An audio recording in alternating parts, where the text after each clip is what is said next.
विद्युत कंपनी द्वारा मोटी केबल डालने वाली योजना को लेकर मध्य प्रदेश कांग्रेस कमेटी के प्रवक्ता एडवोकेट प्रमोद कुमार द्विवेदी ने सवाल उठाए हैं।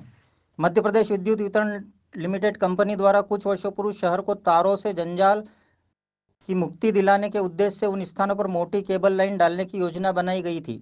लगभग 200 करोड़ की इस योजना को लेकर विद्युत कंपनी द्वारा इसके अनेक फायदे बताए गए थे, जिसके अंतर्गत मेंटेनेंस, फॉल्ट होने का खतरा भी कम होने के साथ ही विद्युत चोरी भी पूरी तरह रोकने की बात कही थी। इस योजना के अंतर्गत विद्युत कंपनी ने कुछ स्थानों पर केबल डाली भी और विद्युत पोल भी बदले, परंतु पूरे शहर के लिए बनाई गई योजना कुछ ही क्षेत्र में सिमट कर रह गई।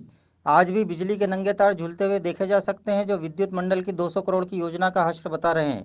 इस मामले पर विद्युत वितरण कंपनी पर भ्रष्टाचार का आरोप लगाते हुए कांग्रेस कमेटी के प्रवक्ता एडवोकेट प्रमोद द्विवेदी ने प्रेस वार्ता को संबोधित किया। क्या मुख्य उद्देश्य? विद्युत मंडल ने नए नए कौतुक किए हैं। उन्हीं कौतुकों में एक ये कौतुक था कि मेंटेनेंस कम हो, घटनाएं कम हो, विद्युत चोरी खत्म हो, आदि कई कारण गिनाते हुए तारों को हटा करके उनके स्थान पर केबल, मोटी केबल, कैमरा आप अपना उधर पलट के दिखा सकते हैं। मैंने 4-8-9 वीडियो आप लोगों को भेजे हैं, वो देख सकते हैं। मोटी केबल बिछाने का कार्य किया, परंतु ये मोटी केबल शहर में कुछ जगहों पर बिछाई गई, बाकी जगहों पर पूरे शहर के मध्य मार्गों में, बाजारों क्षेत्रों में, बड़े बड़े व्यावसायिक क्षेत्रों में तारों को खुला रखा गया। क्या अब इनसे घटनाएं नहीं हो रही हैं? क्या केबल डालने से विद्युत चोरी रुक गई? जो उद्देश्य आपने बताया था, इसके लिए एक बड़ा बजट रखा था, उस बजट को खर्च कर दिया गया। बिजली के खंभे नए नए लगाए गए थे, उस अधिकांश जगहों पर खंभे टेढ़े हो गए, झुक गए। कुल मिलाकर के केबल जिन स्थानों पर आपने लगाई है, मेरा सवाल है क्या उन स्थानों पर आपकी व्यवस्था के अनुसार चोरी अधिक बढ़ गई है? क्या आपको स्मार्ट मीटर लगाना पड़ रहा है? और जिन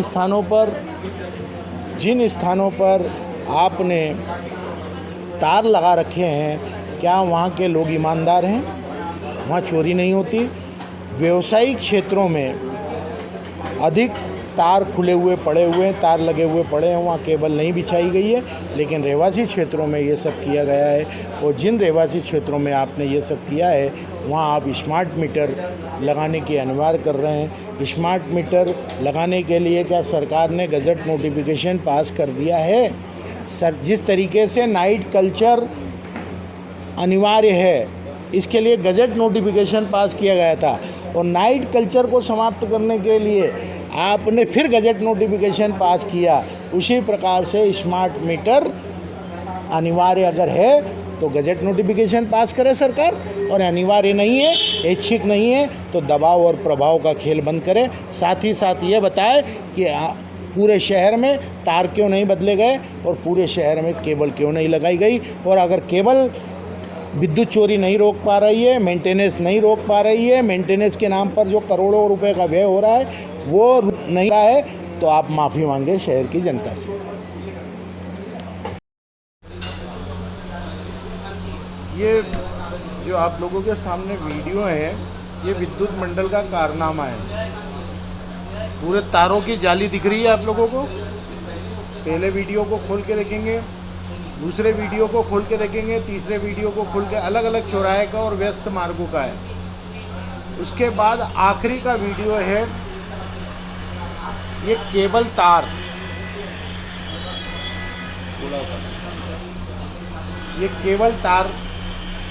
ये केबल तार जो मोटे से लगे हुए हैं, ये हैं। विद्युत मंडल ने विद्युत चोरी न हो सके, मेंटेनेंस का खर्चा कम हो,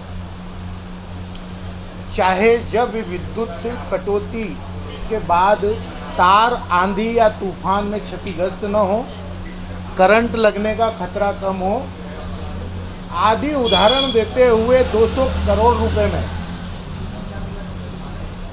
इंदौर शहर में मोटे केबल बिछाने की बात कही थी। उसी के साथ साथ बिजली के कुछ खंभे भी हटाए गए और नए खंभे लगाए। अगर 200 करोड़ रुपए की ये योजना थी तो इंदौर के सारे शहर के बीचों बीच के रास्तों में तारों का ये जंगल कैसे? मेंटेनेंस के नाम पर करोड़ों रुपए का खेल कैसे चल रहा है? वीडियो डाल दिए मैंने आप लोगों को। करोड़ों रुपए का मेंटेनेंस की राशि का घपला कैसे? और जिस केबल के अंदर आप विद्युत चोरी नहीं कर सकते और जहां पर आपने केबल की लाइनें डाली हैं उन्हीं क्षेत्रों में स्मार्ट मीटर लगाने की कवायद क्यों? क्या ये व्यापारिक क्षेत्र विद्युत चोरी नहीं करते? मैं जहां बैठा हूं पीछे की साइड देखिए, आप पीछे कैमरा लीजिए, वो केबल डली हुई है, ये सामने जा रही केबल, ये बिजली की केबल है वो मोटी सी, और उधर देखिए तारों का जंगल खड़ा है। तो जब केबल डालने की नीति बना ली आपने तो ये तार क्यों नहीं खत्म हुए? और व्यापारिक क्षेत्रों में क्या विद्युत चोरी नहीं होती, केवल रहवासी क्षेत्रों में होती है? और जब इस केबल के अंदर अगर आप कनेक्शन नहीं ले सकते, तार नहीं जोड़ सकते, तो इन्हीं क्षेत्रों में स्मार्ट मीटर लगाने की अनिवार्यता क्यों? इन क्षेत्रों में स्मार्ट मीटर क्यों नहीं लग रहे हैं? व्यापारिक क्षेत्रों के व्यवसायी, हाथ ठेले वाले, चौराहे पे चाट पकौड़े की दुकान लगाने वाले, ये सब ईमानदार हैं।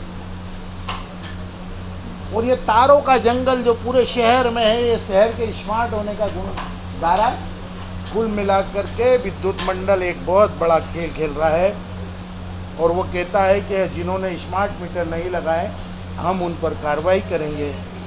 मुझे बता दें कि गजट नोटिफिकेशन हो गया क्या? मध्य प्रदेश की सरकार ने अनिवार्य कर दिया क्या? सरकार ने गजट बना करके विधानसभा में प्रस्ताव पारित करके ये तय कर दिया क्या कि आपको स्मार्ट मीटर लगाना है? स्मार्ट मीटर विद्युत चोरी के लिए है तो केबल विद्युत चोरी को रोकने के लिए थी, तो आपने केबल पूरे शहर में क्यों नहीं लगाई? क्या केबल के फायदे समाप्त हो गए? क्या केबल लगाने के समय जो आपने गुण गाए थे उस पर ये केबल खरी नहीं उतरी? वास्तव में ये बड़े घोटाले हैं और इनकी एक के बाद एक परत खुलती जाएगी। आज ये दूसरी परत खोली है, हम मंगलवार को फिर मिल रहे हैं और करोड़ों के राजस्व का फटका विद्युत मंडल किस प्रकार से मध्य प्रदेश की सरकार को लगा रहा है और किस प्रकार से अवैध कब्जे करवाने में भागीदारी इसके अधिकारी कर रहे हैं, उसका खुलासा मैं प्रमाण के करूँगा।